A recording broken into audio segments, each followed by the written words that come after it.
नमस्कार दोस्तों, जीवन के राज में आपका एक बार फिर से बहुत बहुत स्वागत है। मैं हूं आपका दोस्त राजू शुक्ला। दोस्तों, हमारे पिछले वीडियो में हमने चर्चा की थी कि मृत्यु के 1 से 13 दिनों तक क्या क्या विधान होते हैं। उस वीडियो पर आपके जो रिएक्शन हैं और उससे हमें ये अंदाज़ा हुआ कि आप आगे भी इसके बारे में जानना चाहते हैं कि 13वें दिन के बाद क्या होता है। आज की यह वीडियो उसी का दूसरा और सबसे महत्वपूर्ण भाग है। आज हम उस सफ़र पर निकलेंगे जहां से कोई वापस नहीं आता। क्या आप जानते हैं कि जब 13वें दिन की 13वीं के बाद ब्राह्मण विदा होते हैं और घर की चौखट पर आत्मा आखिरी बार नज़र डालती है तो उसके सामने क्या होता है? यमदूत उसे कैसे ले जाते हैं? यमलोक का रास्ता कैसा है? और चित्रगुप्त की उस रहस्यमयी किताब में ऐसा क्या दर्ज है जो यह तय करेगा कि आप अगले जन्म में एक राजा बनेंगे या एक साधारण कीड़ा? आज का यह कुछ मिनटों की वीडियो आपके जीवन को देखने का नज़रिया बदल देगी। अंत तक बने रहिएगा, क्योंकि आज मैं आपके अगले हजारों सालों का भविष्य आपके सामने रखने वाला हूँ। यमलोक का दुर्गम मार्ग और 16 डरावने नगर। गरुड़ पुराण के अनुसार 13वें दिन के बाद आत्मा की यात्रा आधिकारिक तौर पर शुरू होती है। यह रास्ता 86,000 योजन लंबा है।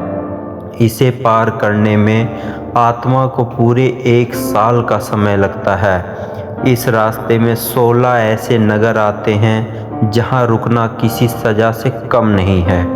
कहीं सोम्यापुर है, जहां सूरज की तपिश इतनी है कि आत्मा का सूक्ष्म शरीर पिघलने लगता है, तो कहीं बहुभीति, जहां हिंसक जानवर और डरावनी आवाज़ें पीछा करती हैं। यहाँ एक वैज्ञानिक और आध्यात्मिक बात समझिए। कई लोग पूछते हैं कि राजू जी, क्या ये सब वाकई सच है? दोस्तों, इसे एक फ्रीक्वेंसी की तरह देखिए। जैसे हमारा रेडियो एक स्टेशन पकड़ता है, वैसे ही मृत्यु के बाद हमारी आत्मा अपने संस्कारों की फ्रीक्वेंसी पर चलती है। जो लोग आज जीवन भर लोभी रहे, उनका मन भारी होता है, इसलिए उन्हें यह रास्ता पहाड़ चढ़ने जैसा लगता है। लेकिन जो लोग दान पुण्य करते हैं, उनका मन हल्का होता है। वे इस रास्ते को हवा की तरह पार कर जाते हैं। इसलिए आज से ही चीज़ों को पकड़ने से ज़्यादा छोड़ने की आदत डालिए। वैतरणी नदी का रोंगटे खड़े करने वाला सच। इस सफ़र का सबसे खौफनाक हिस्सा है वैतरणी नदी।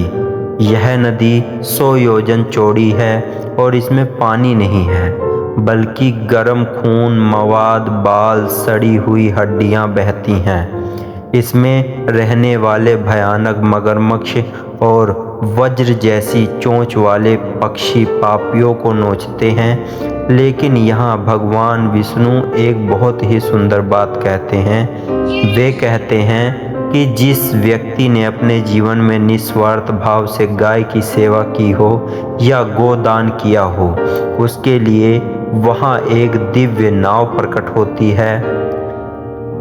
यहाँ गोदान का मतलब सिर्फ गाय दान देना नहीं है। इसका गहरा अर्थ है मूक जीवों की सेवा, यानी जो जीव हैं जो हमारे सहारे होते हैं, उनकी सेवा। अगर आप आज अपने मोहल्ले के किसी बीमार जानवर की मदद करते हैं या तपती धूप में पक्षियों के लिए पानी रखते हैं, तो यकीन मानिए कुदरत आपके अंत समय के उस खौफनाक रास्ते को मखमल जैसा आसान बना देगी। याद रखिए, दुआएं वहाँ काम आती है जहाँ पर दौलत फेल हो जाती है, या कहें धन दौलत सब धरा का धरा रह जाता है। इसके आगे आता है यमराज का दरबार और चित्रगुप्त का डिजिटल न्याय, कह सकते हैं। अब हम पहुंचते हैं उस जगह जहां न्याय के देवता चित्रगुप्त खड़े होते हैं। उनके पास अग्रसंधानी नाम की एक पुस्तक है। इसमें आपके जीवन के हर उस पल का हिसाब है जिसे आपने सोचा कि कोई नहीं देख रहा है। अब गौर से सुनिए गरुड़ पुराण के वो राज जो आपकी रूह कपा देंगे। गुरु और माता पिता का अपमान, जो लोग अपने माता पिता को वृद्धाश्रम छोड़ देते हैं या गुरुओं का अपमान करते हैं, उन्हें अगले जन्म में गधा या कुत्ते की योनि मिलती है। क्यों? क्योंकि उन्होंने उस चेतना का अनादर किया है जिसने उन्हें बनाया था।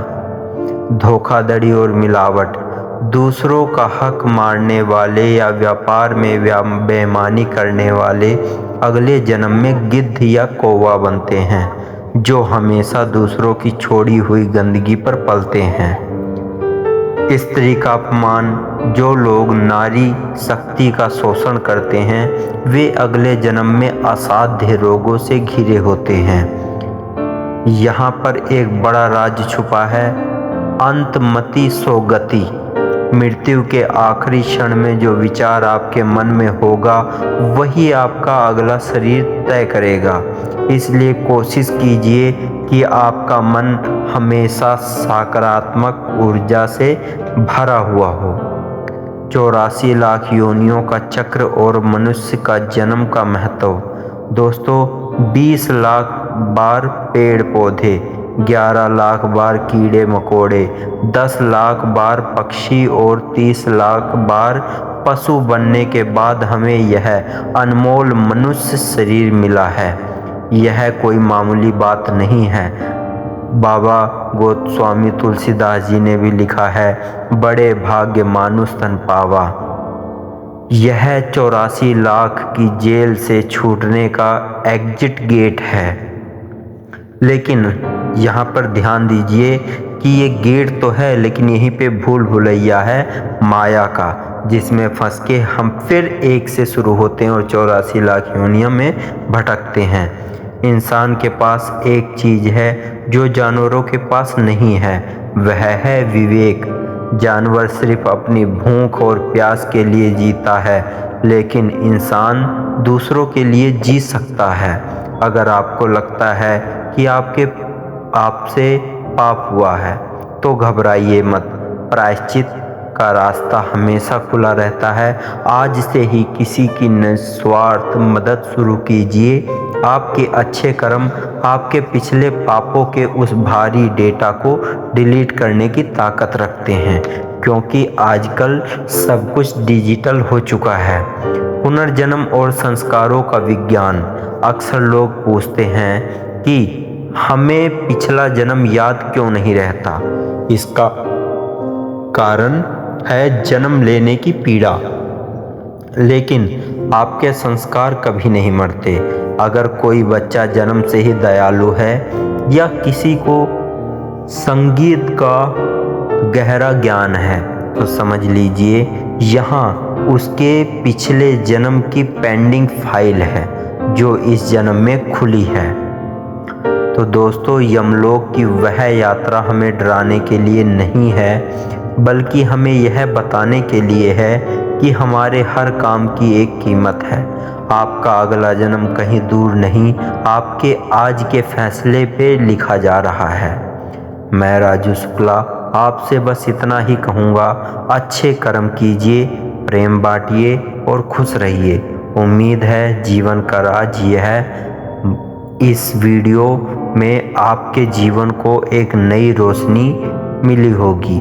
अगर आपको यह जानकारी सही और तार्किक लगी हो तो इसे हर उस व्यक्ति तक पहुंचाइए जिसकी आप परवाह करते हैं। कमेंट में लिखिए जय श्री कृष्णा ज़रूर लिखिएगा।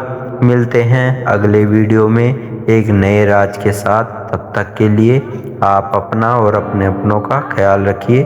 धन्यवाद।